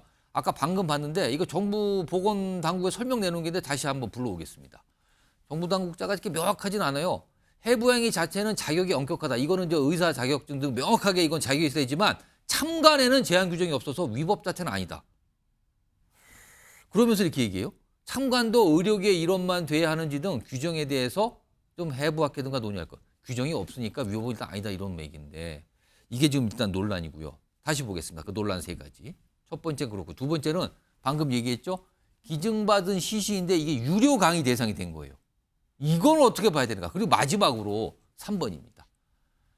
이 참관인, 강의를 듣는 사람을 모집하는 업체로 보여요. 그 업체가 이제 어떤 홍보를 한 건데 무조건 신선한 시신으로 뭐 진행된다. 이런 홍보 문구.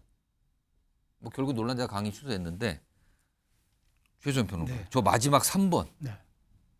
이건 어떻게 봐야 됩니까? 이거 도대체. 그러니까 그래서 저 시신을 기증한 사람들에 대한 숭고한 뜻을 기리는 차원에서 우리가 보면 드라마에서 많이 보잖아요. 거기에 대해 시신 앞에서 묵념을 한 다음에 해부를 합니다.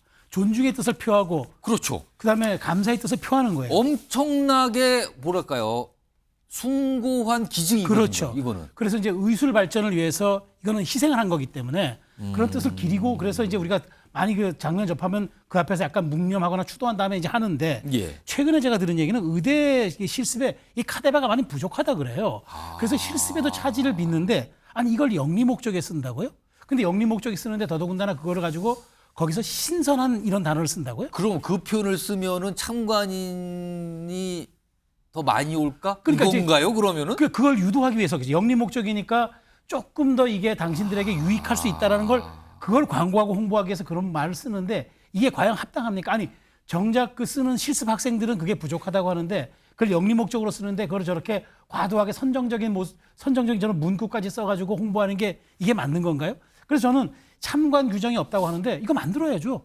아니 법이 왜 실생활에 필요한 걸 피하고 삽니까? 저는 이런 측면은 그 보건복지부가 바로 좀 조치를 해야 된다고 좀 봐요.